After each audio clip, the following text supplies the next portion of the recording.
Okay, things are going on our end. And YouTube is receiving our content, so... Hello and welcome to this week's Gilmore's Glorious Gossip, a show dedicated to Critical Role over on the Geek and Sundry Twitch channel.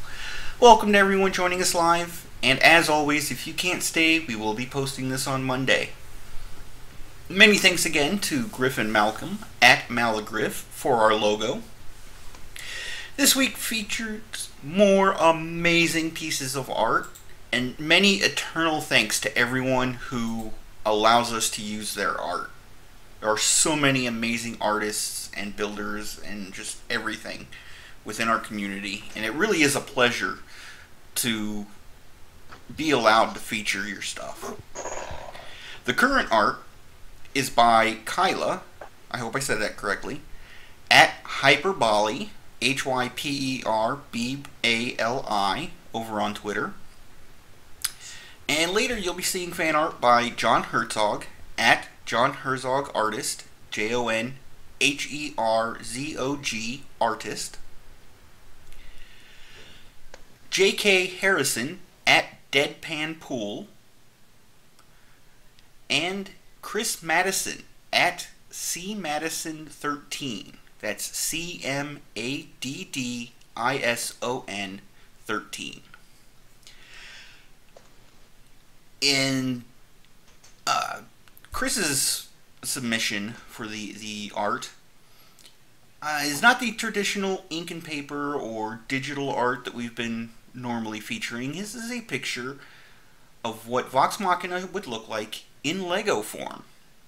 Not the Lego miniatures, but actually made out of Legos. It's pretty rad. Indeed. It's really great seeing the adult fans of Legos in the community, because there's just so much that they can do and, you know, celebrate their hobbies as well at the same time as they're celebrating Critical Role, and it's just awesome. If you'd like your fan art featured here, please let any of the show's hosts know via one of the following. You can use our official Twitter at Gilmore_gossip, the host direct Twitters, which we'll give those out in a moment, our email address, gilmoresgloriousgossip@gmail.com, all one word, or our Tumblr, gilmore-gossip.tumblr.com, and we'll do our best to get it on the show. Don't forget to like and subscribe so you can catch us each and every week. I'm Akiva, found on Twitter at AkivaDavid, AKIVADAPHYDD, and joining me today is my excellent friend. Please, go ahead and introduce yourself. Hey everyone, I'm Jess, otherwise known as Jessie LR Leaf over on Twitter. You must capitalize every first letter of every major word. So that's the J, the L, the R, and then the next L. And yeah, I'm psyched to be here. So that will bring us into our pre-show announcements. From Critical Role itself, as most of us know, most of the cast is present in Middle-earth: Shadow of War by WB Games. And Matthew Mercer has challenged the critters to find the orcs that the Critical Role cast voices and get those characters to the top as orc generals. So I'm wondering how many screenshots we're going to have with you know, the Critical Role cast as the leaders of the orc army. It's gonna be great. Yes. And for one announcement coming from me personally, I'm looking for dungeon masters that wish to broadcast their games. Whether it's D&D, Star Wars, Pathfinder, any of the tabletop RPGs. I'm looking for those in those groups that wish to broadcast their games. So if you're one of those groups or just want some more information, tweet me or direct message me, whatever, over on Twitter. Just a reminder, that's at Akiva David, AKIVADAPHYDD, and I will get you all the information and see how things go. But that will bring us to the comments from last Gilmore's Glorious Gossip. And this week, it's coming to us from Scooter GSP here on YouTube. Scooter says, I don't think that Matt is going to end the campaign unless the entire cast is present. My reasoning being that this game began pre-stream as a very personal thing between a small group of very close friends, and I believe that Matt is the kind of person that would feel that because they all started this together, it is only appropriate that they conclude it together. If the party meets Vecna and someone isn't in studio for that session, Vecna will retreat after a fairly significant battle. I think then that the next time Ashley or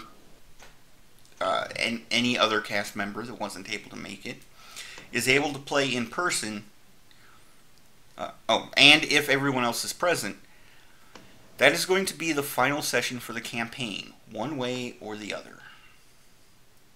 And that's an interesting thought. So, fellow DMs out there, let us know in the comments below, or in the live chat if you're joining us live, how committed are you to making sure everyone in your group is at the table to end out the campaign? I would want everybody to be there, to be honest. I don't know if Matt's still stalling. It just seems like there's just a lot to explore. And if he is, then maybe there's a scheduled date that Ashley can get back in, and that's what they're waiting for. But I don't know. It would make sense, and it is seeming to drag on in that direction. Yeah. So we'll have to see.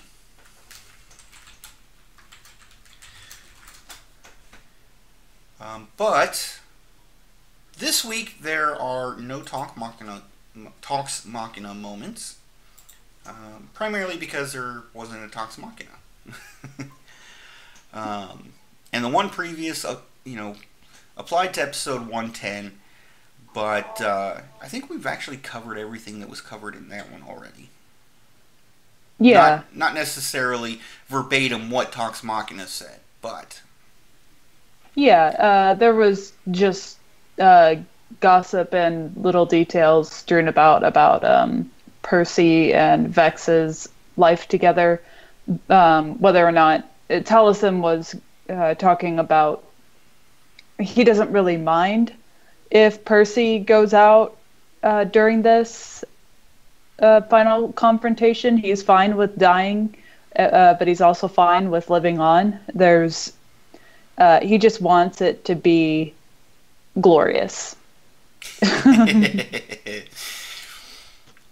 Well, that's good. But that will go ahead and take us into episode 111. Jess, since you did the notes this week, would you like to take the lead on them? Yeah, sure. All right. So everybody had just come back from Burning Man, but Matt also had sciatica issues coming in after Burning Man. So he had to go and see a specialist and could not walk the previous Thursday. So we had to skip a week, and everybody was a little bit unsure about where to start out. So we had a couple of minutes of everybody trying to figure out where the heck they were.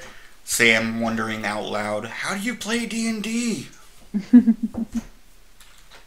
Yep. But we are in the chambers that are leading away from the area where they were fighting those undead trolls.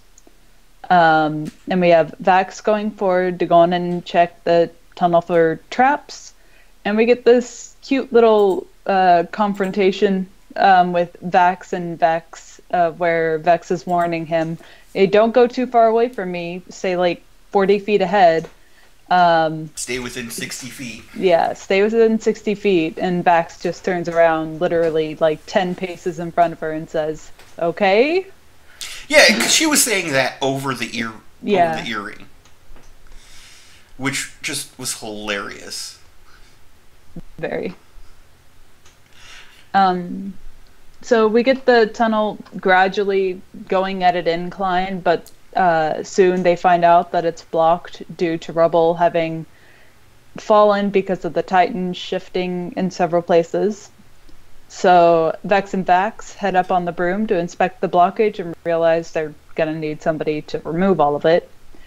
And when they get up on the broom, because Vax can't fly, Liam keeps making the point to say, oh, this might be the last time that we do this. And this isn't the first time he does this in the episode, and everybody's just groaning because it's like he's poking fun at the fact that his character is going to die no matter what.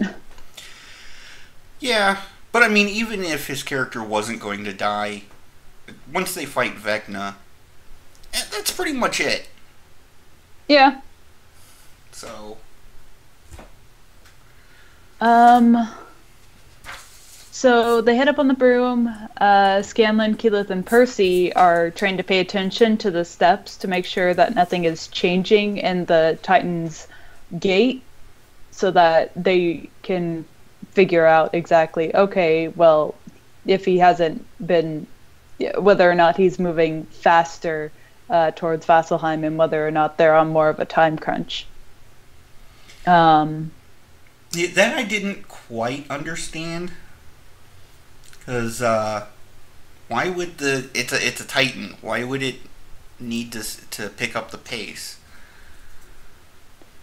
I don't, it probably wouldn't, based on what Matt was thinking. Matt probably wasn't going to change the pace, but it's an honest worry to have, because when you're basically, you're in an undead Titan moving towards a city that you know if it falls, it's going to damage this world's will to keep fighting immensely. So you're going to be a little skeptical whether or not things are moving faster than you would like them to. Yeah, but I mean, it's a Titan. It's pretty much unstoppable. There is not a weapon in D&D that could actually take down a Titan or an undead Titan easily. Yeah. And it being undead, it's just going to keep walking right through the city, crushing everything in its path. So honestly, from the inside, you would never even be able to tell that anything was. Yeah, unless it was like bending down or something, or just decided to sit down on top of Vasselheim. I don't know. Yeah, true. So the party suggests that Grog goes up and punches his way through the blockage, but it's a tiny space. So we got the twins that are up there on the broom, and then Grog going into a rage, climbing his way up to this point where the rock seems weakest, where they need to go. And they're like, oh shoot, oh shoot, oh shoot. So they try to, they roll to see if they can pass beneath him through his legs. And you get a pretty I drew this for the live sketches on Tumblr. I couldn't stop laughing. My roommate had to coach me through doing this. I was like, I can't draw this, and she was like, you have to draw that. Vex and Vax are born again. Ace Ventura moments Yep. all around. Oh.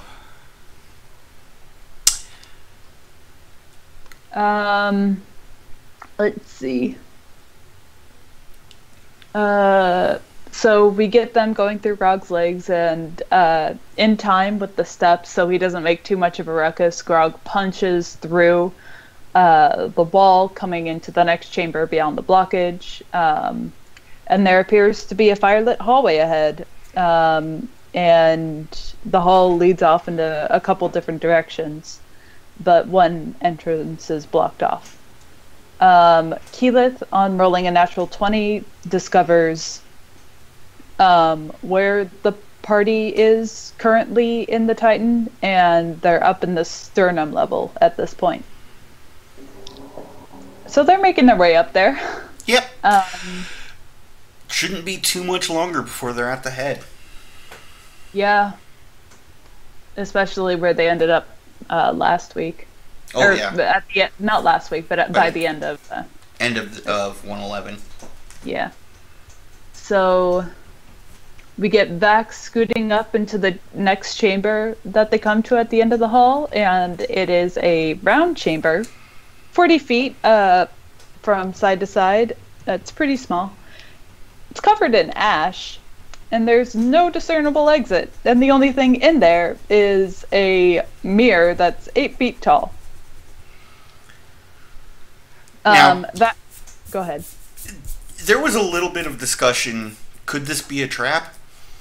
And I don't know how many people out there have seen Firefly. But there's one scene where Nathan Fillion's character, Mal, is talking to the companion back on her homeworld. And actually, I think this was from the movie Serenity. But... Oh, yeah. Yeah. And she's like... she says to Mal, "Why'd you come here? You had to know this was a trap."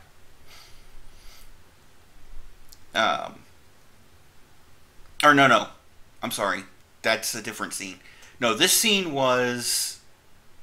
Kaylee had mentioned about Mal and the companion getting along for once. Oh, yeah.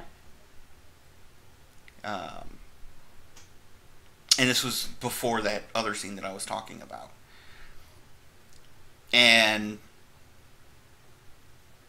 so Zoe says, "So, you think it's a trap?" Mal says, it's definitely a trap. They didn't argue once. Yeah, and Kaylee's like, "Well, how do you know? Maybe she just wanted to see you. You saw how we got along? Trap!" Yep. So, but yeah, that room just screamed trap. Oh, definitely. There's no more obvious way to make it a trap than to put a mirror right in the center of an empty room full of ash. Yes. That's a trap. So, hesitantly, the party enters the room and discovers that there are pressure knobs on the far side of the chamber, inlaid within each of the corners, both two on the top corner parts of the corner and two on the bottom parts. And they search around in the ash and to make sure whether or not it's, humanoid and it's biological remnants of people that had been burned before. So, exiting the room, Vax uses Simon to go on ahead and go up to the mirror, tap on it, finds that it's just a mirror. Nothing's trapped about that. But Simon goes over to one of the knobs and fiddles with one of them. And as soon as he does, the room is cut off from Vox Machina, who are just right outside of it, by this giant iron door. And after a few minutes, they put their hand up to the door and find it getting warmer and warmer and discover that this is pretty much an oven. Yeah. Oh, boy. Crispy, tasty Simon. No, poor buddy. But he's magical, so they find Simon, because he does have HP, has reverted back to his belt form, and he won't be able to be used until a long rest again. Yeah, but that's okay. So checking the walls, they discover, after several minutes of double checking with Matt, the order by which they need to press each knob. They discover little lines that indicate how many times each knob needs to be pushed, and then which ones need to be pushed in sequence. Yeah, and it was actually Scanlan who found the symbols. Yeah. By seeing them lit up by the heat in the mirror. You couldn't see them by looking directly at them, but in the mirror you could see them. Yeah. So I like that little detail.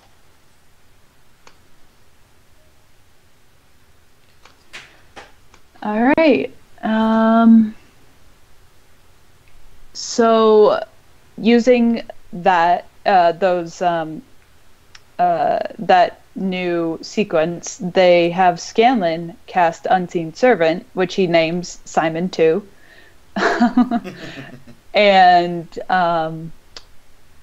he has Simon 2 go up and press the buttons in sequence, and they find that the mirror changes. I skipped past this part a little bit. Did the mirror have like a definite shimmer to it after they'd done that? Yeah, what happened was the glass in the mirror did like a little wave.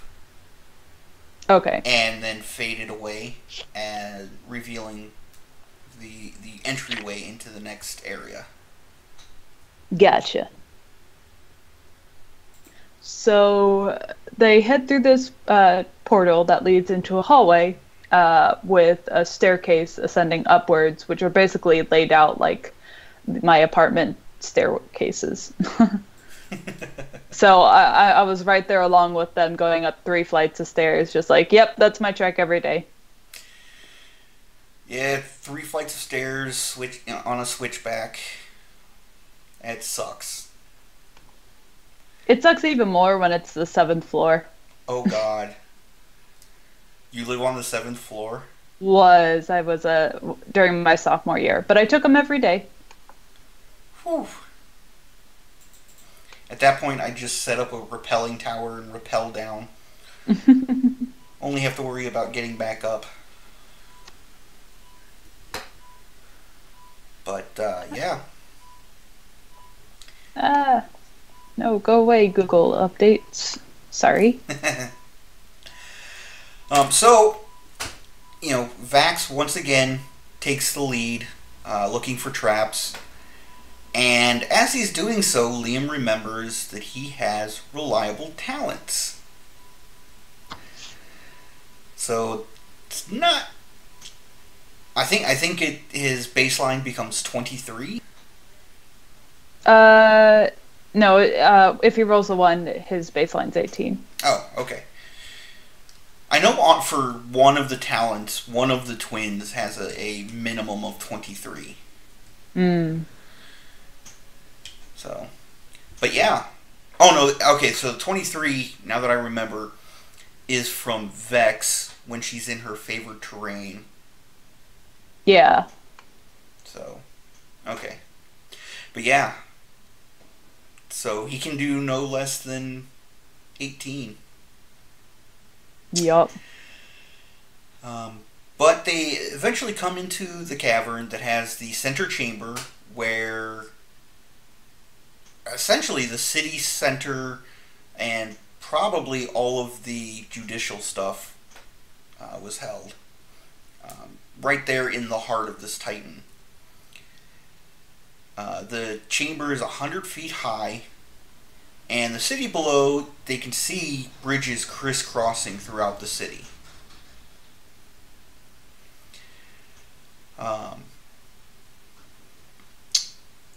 Looking down below, Vax spots a temple in the distance, and the party members are like, we should go check that out.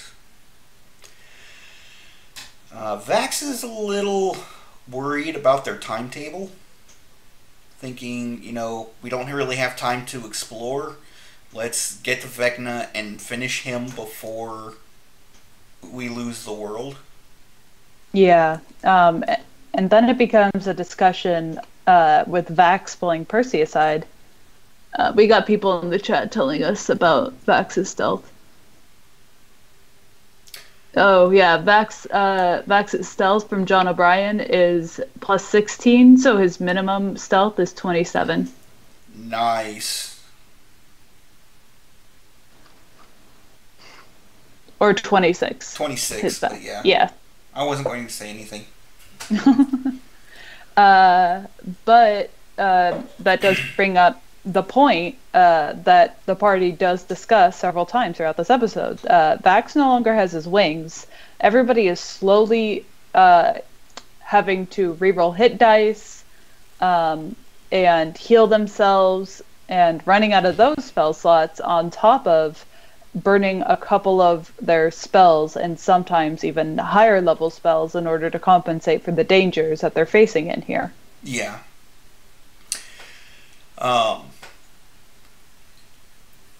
By the same token, at the very, very beginning of the episode,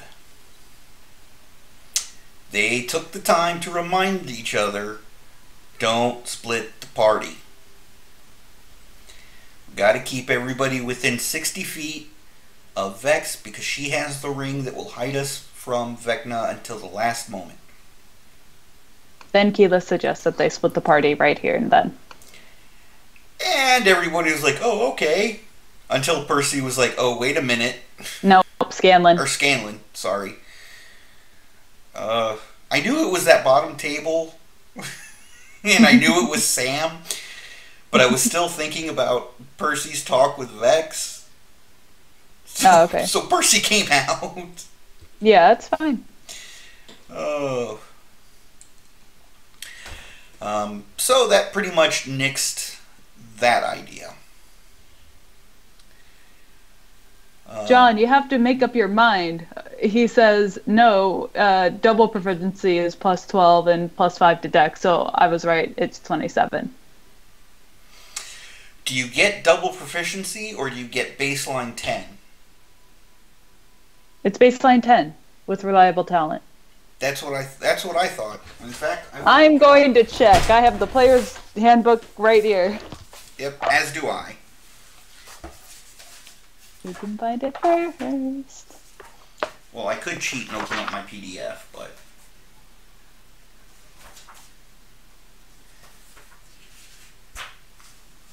Whenever you make an ability check that lets you add your proficiency bonus, you can treat a d20 roll of 9 or lower as a 10. So it would be 16. Okay. 16 plus the 10. Alright. So 26. Yep. Alright, but yeah, Scanlan realizes that, nope, can't split the party, so everybody has got to go down to the temple. And Matt's face, that entire time, I went back and watched that entire scene. He was so eager. You could see it. He wasn't, his poker face was really, it was very, very good, but his back and forth motions between each party member was a little urgent, so you could tell he knew. Yeah, he wanted them to split up. And the look of bemused disappointment. Yeah. At the end of that conversation, he had his hands up, like, so close. So close. So close.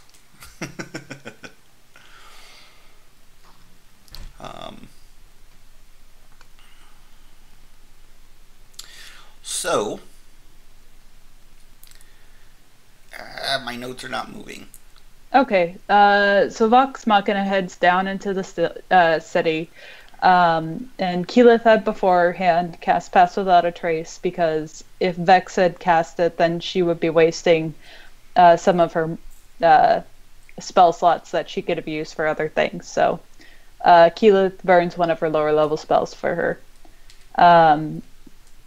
And Vox Machina heads down into the city, and everybody rolls pretty high on their stealth, except for Grog, while Travis rolls a nat 1. Yep. We'll just claim that the Goliath was wanting more blood and was getting bored. We'll go with that. So as they weave through the city, they discover that there are quite a bit undead wandering around. Lots of them with just half-rotted flesh still sticking to their forms. A lot of them just skeletons, but a lot of undead cannibal dwarves. And they see the temple that has a faint pulsing blue glow inside. What did you think when Matt described that? So, I was thinking, it kind of confused me a little bit, because I was trying to figure out his reasoning from a DM's perspective. If he had left like similar jewels throughout the city, would Vox Machina have benefited from collecting all of them? Would destroying any of them done anything? Because once they had gotten up to the temple, they saw a whole bunch of undead circling around it, but it wasn't strong enough for any of the other undead to really notice it. So was it really that important? My first thought was, oh, somebody permanently enchanted this gem to be a candle. Oh.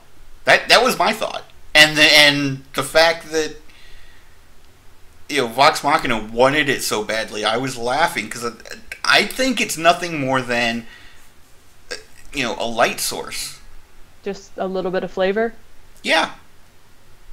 I can honestly see that, because if it's less than 5 pounds, which is all an Unseen Servant can pick up, I would know I have it for my bard, then I don't think it's that important either. But by the same token, I'm kind of along with Vox Machina, like, what is this? Why is this like attracting them so much? What is it? Just what was it doing here?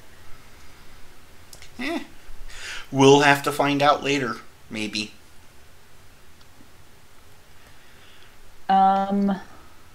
But as they're heading through, they see all these undead, and Grog knocks his axe against a piece of stone, which causes an entire statue to fall with a resounding boom that echoes throughout the entire cavern. And several undead proceed to see the party and begin to chase them. So they duck left into another side street, and as these undead follow them through, they quickly dispatch them. Like, skeletons, I'm beginning to realize, not that bad of enemies at all. No, not at all. No, especially for like high-level characters like this. Like, these skeletons probably have, 40 to 50 health points? If that. If that, yeah. And Percy's able to, like, take him out. Didn't he just take him out in one round at one point? With his sword? He took several of them out. Yeah, 3 of them out with 3 hits. So that was a thing. Yep. But they get up to this temple where Vax peeks inside and sees about 12 undead facing this pulsing crystal just sort of swaying in front of it. And after a little bit of an argument and just trying to figure out what the heck they're going to do in order to obtain this crystal, there are so many ideas being tossed around. And at this point, I'm just getting frustrated because it's like, my God, come up with something, please. I mean, I don't know. Going back to our comment from last Gilmore's Glorious Gossip, if Matt said, "Hey guys, I'm trying to get this to, buy some time for Ashley to get back to us," then it would make sense. Yeah, because maybe with the other with the players being in on it, maybe they're looking at things a little bit harder in order to help Matt facilitate that. Yeah. But we'll see. Yep. So we've got. They eventually come up with the idea that the party decides to let Scanlan's unseen servant, which is still with them, to go inside the chamber, pick up the jewel, and then book it back to them.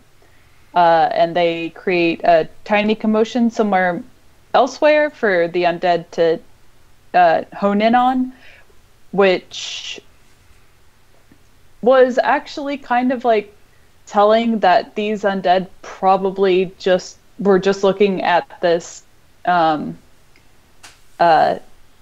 bauble just because it was a light source. Yeah. And maybe a bit of warmth that they were honing in on. Which kind of confirms your theory, Akiva, that it's just a candle. Yeah. But several of them chase after the the crystal. And Vox Machina decides, okay, well, we're just going to book it out of here. And Keyleth goes eagle form with Vax riding her, Percy and Vex on the broom, and everybody else on the carpet, and they shoot straight up into the air. And below them, it's like an anthill. Yup. Just crack open a Titan, and you get ants spilling out. It's like stepping on a spider's egg full of tiny baby spiders, and as soon as you hit it, just spiders everywhere. Yes. Hundreds and hundreds of undead dwarves in the city. Some in the center end up, falling and getting crushed and just getting obliterated as, pieces of the structure just break away. It's just, wow. Yep. So, but hold on real quick, because do you think that Vecna would either have the Titan fall and break open, releasing all of these undead upon the city of Vasselheim, or do you think he'd still use the Titan for his own purposes? I can see the way I see it happening, because, they're undead. Vecna does not really care about them. No. So the way I see it going in my head is, as the Titan is wading through the city, crushing everything in its path, all of these undead are just spilling out the sides, dropping, falling hundreds of feet even, and whichever ones manage to survive just get up and start killing, and Vecna just raises the dead, increasing his army even more. Yep. All those dead in the Raven Queen's temple, that's like a shit ton of dead just from that. That depends on if they've been consecrated or not. Because there are certain rituals, and I can't remember the name of it off the top of my head, but there is a spell that I believe clerics and paladins both get. I know clerics do, but I think paladins get it as well. That means that the corpse cannot be reanimated. Mm. And of course, there's always the option of burning the corpse. That too. But, I still worry that Vecna can just do it anyways because he's a god now, so. Yeah. We'll see. I just don't underestimate him. I expect him to basically know where Vox Machina is at all times at this point. I expect him to fully know what they have left, what's in their possession. I don't expect him to not know anything. I fully expect him to be totally unsurprised when Vox Machina comes up behind him. Yep. I actually see them exiting from the Titan, and as Vecna's looking out over the whatever land he has left to cross to get into Vasselheim,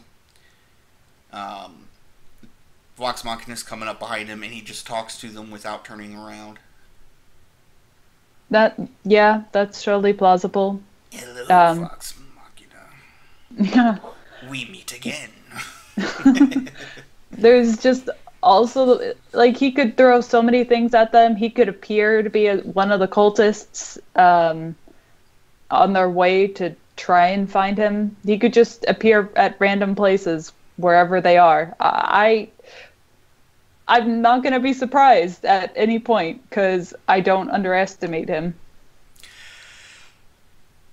If Matt is dead set on starting the next campaign being after Vecna wins, then that would be the case, yeah.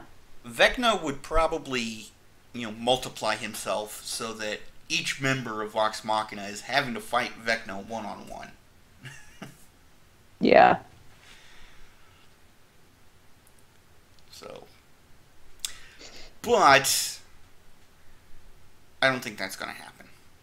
No, but it's going to be a really tough battle, and it's going to be a very hard choice for Vox Machina to make, whether or not they're going to. And we'll get to this at the end, but whether or not they're going to take a short rest, just a couple more short rests, or a long rest. Yeah. So, as Vox Machina is getting away, they enter a chamber. Hold on, I gotta sneeze. Sorry about that. Bless you. But Vox Machina enters a chamber that looks like a place where water came through to pour down into the center of the city. They open the doors on each side of the chamber and make their way through one of the tunnels, eventually coming to a grate. The twins, peer through and happen to see 3 cultists coming down the hall.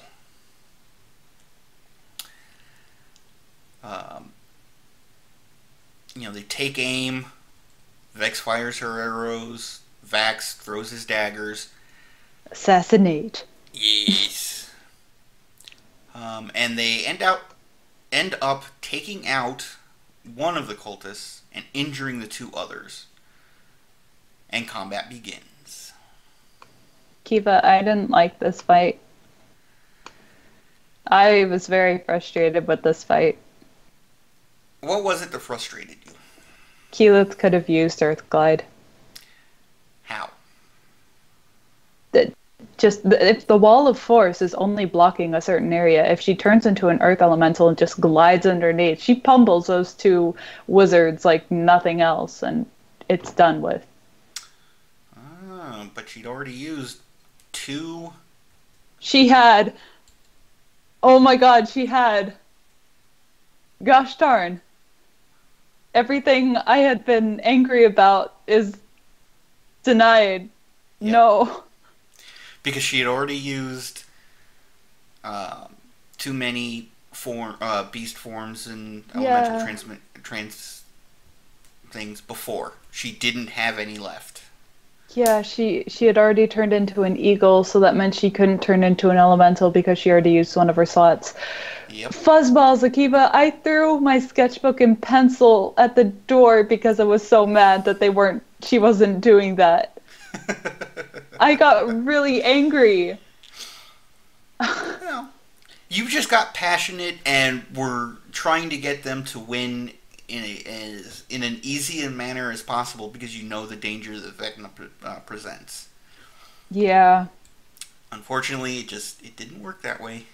No, it didn't. Man, I feel stupid. Dang it. There's no reason to feel stupid. A lot of people were actually had the same argument you did. Hmm. But yeah, just a reminder. Once you use a beast form, you don't have enough shape shifts to Elementalify yourself. yes. Um, but that being said, one of the wizards had put up a wall of force, essentially cutting off Vox Machina from getting in their way, while the other started to scramble away in order to warn the others that Vox Machina was there.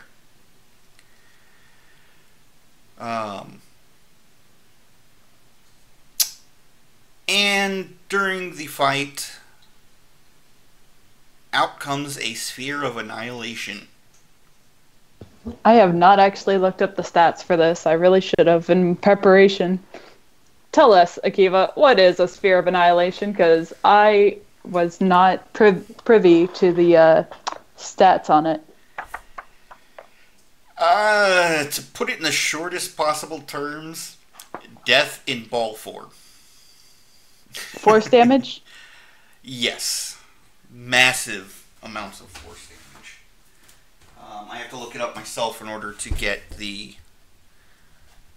exact damage, but let's see. Sphere Page of 123.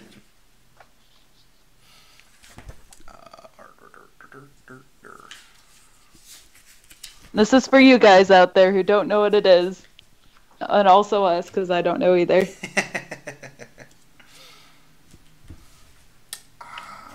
Where? I'm not finding it. Got it. Okay. Okay, it's a magic trap. Magical impenetrable darkness fills the gaping mouth of a stone face carved into a wall. This is just...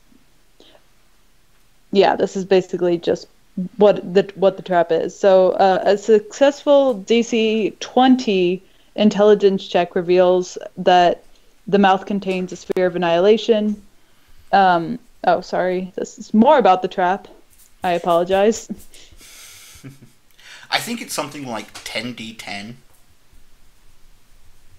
It doesn't say. Shoot. This is the only thing. Okay, well, let me look it up. Oh, real it's in quick. chapter 7. Hold, please, while we fumble. Yeah, I'm not seeing the spell Sphere of Annihilation. Is it Globe of Annihilation? No.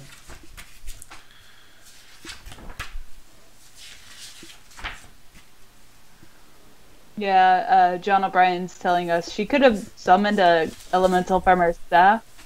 She could have. That is a possibility.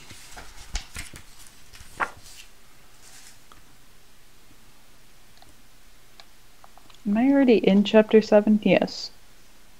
So...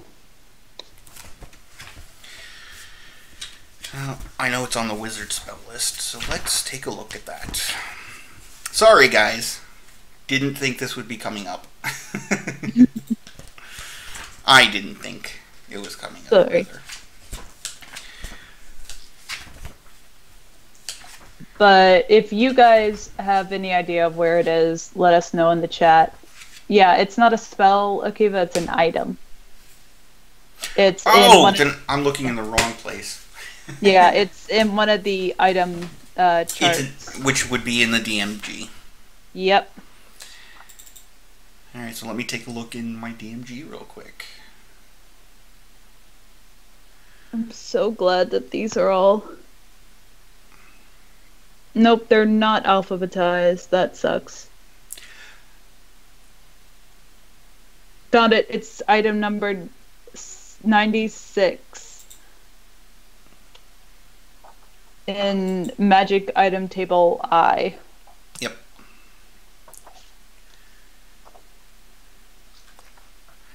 Which is where?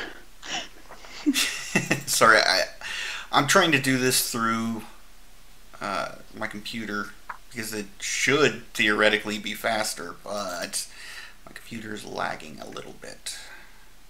So we apologize if there's any distortion or breaking up in the broadcast. Darn it.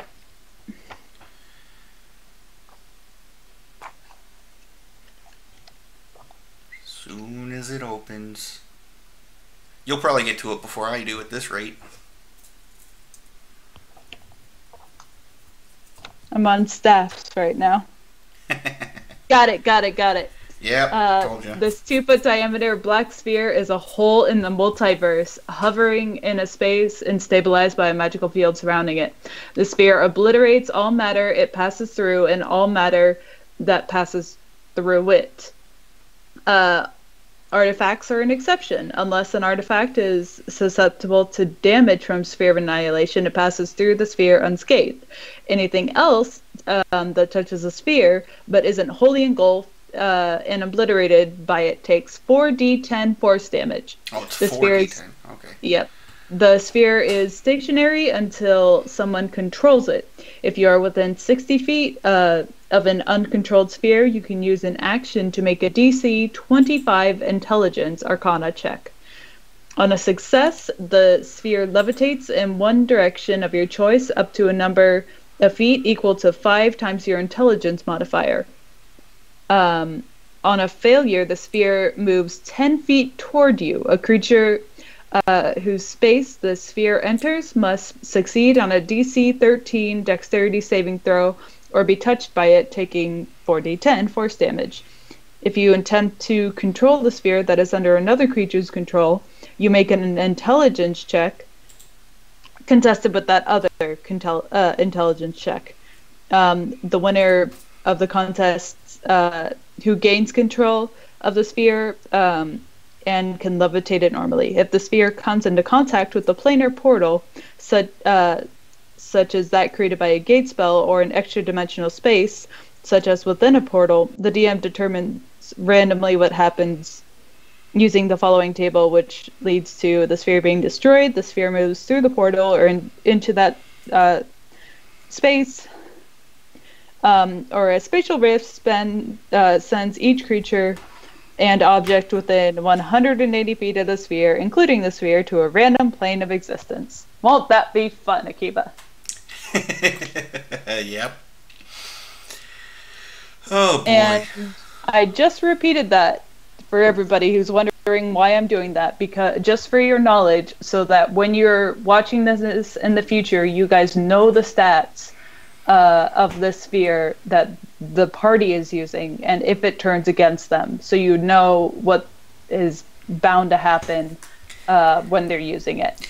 I think it's safe to say when it turns against them, rather than if.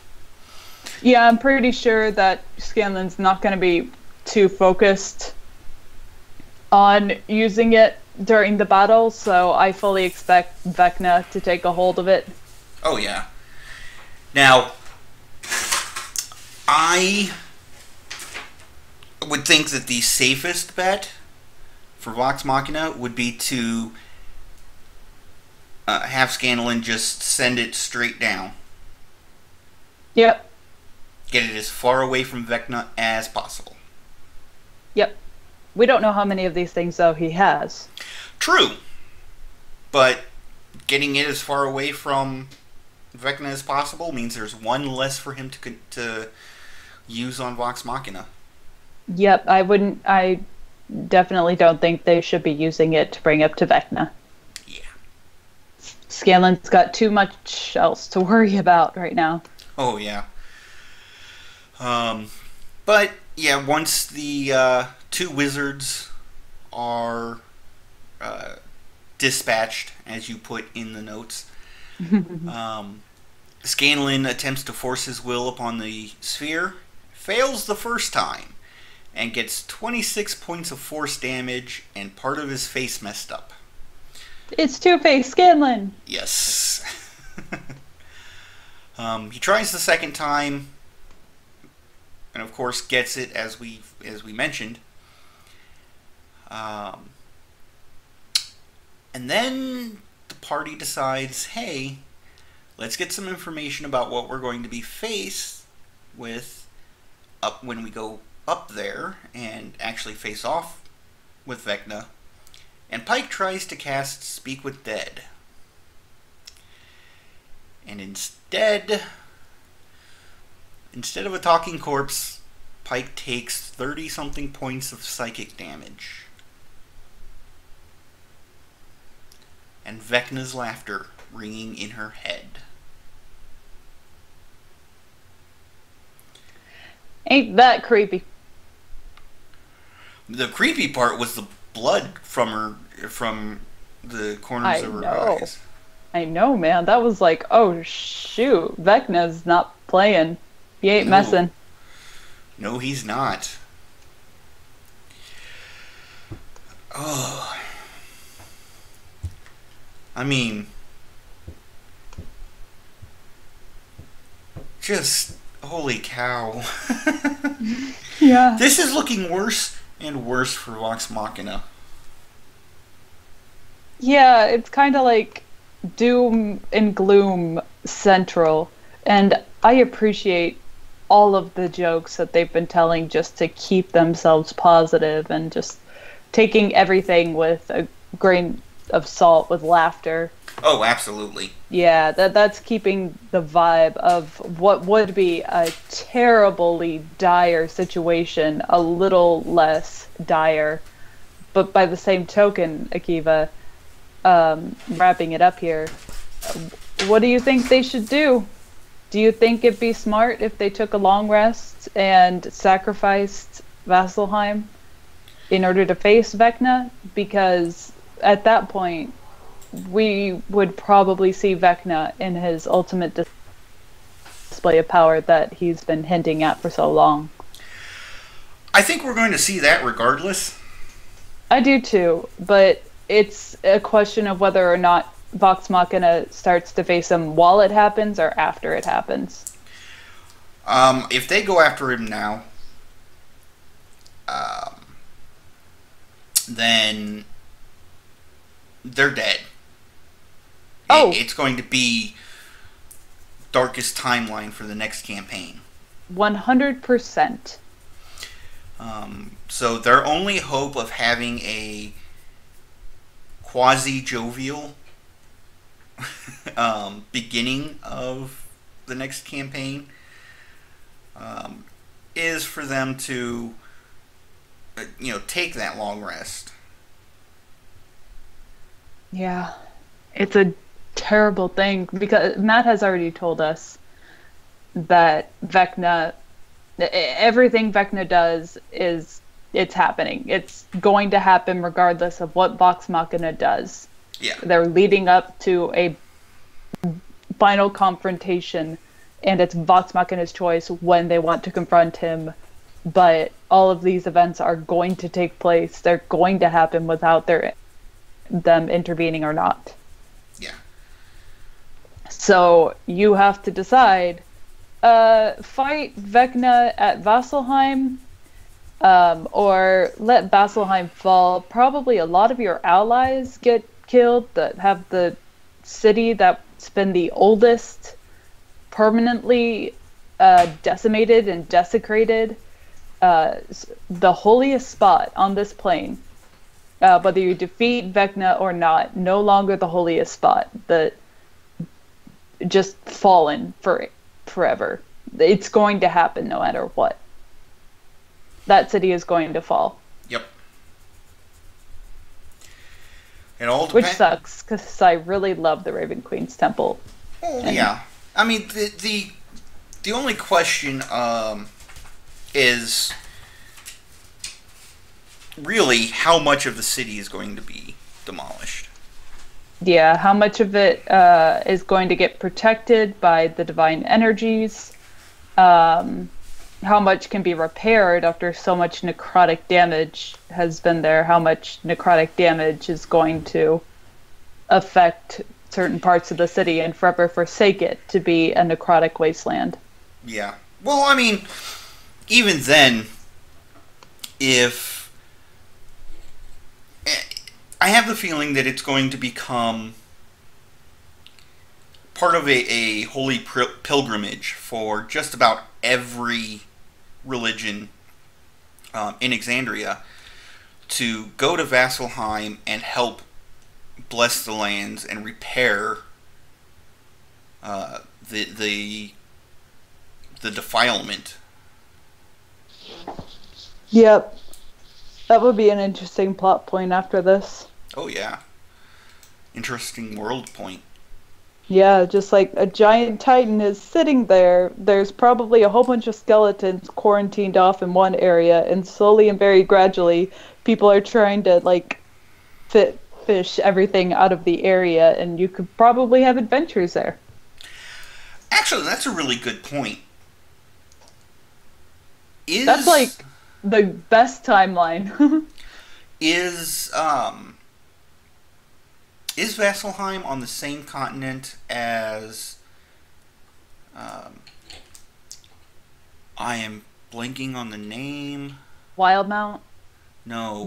Vasselheim is on Isilra, which is just like a think about it as like Russia, but Norway. And just like... Okay. Jesus. Sorry. What was that? That was me coughing. I'm sorry. Oh, God. I'm sorry for everybody's ears.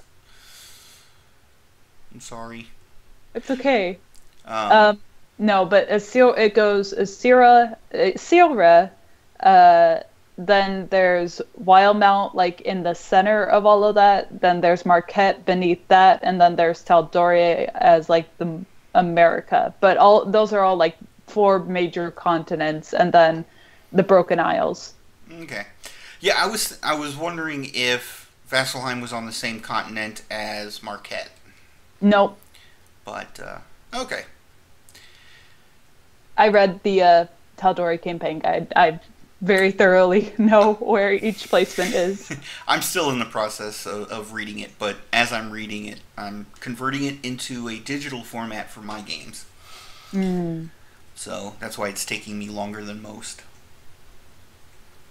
Yeah. But I think that is going to go ahead and bring us to a close this week. So if you guys enjoyed the episode, make sure you click that like button. If you're new to the channel, hit subscribe to catch us each and every week. If you enjoy our content, make sure you hit that little bell in order to be notified that, hey, we're going live. If you missed any of the episode, don't forget, it will be going up on Monday. Send in any of your D&D questions or fan art to us, again, on our official Twitter, at Gilmore_gossip, or our private Twitters. I'm at Akiva David, AKIVADAPHYDD. I'm Jesse L.R. Leaf at with as you can see on the screen, J, L, R, and L are all capitalized. Yes. We hope you enjoyed, and until next week, kick back, relax, and enjoy your games. May all your hits be crits. Have a nat 20 day, and I'll see you guys on the internet. Bye-bye. Bye bye.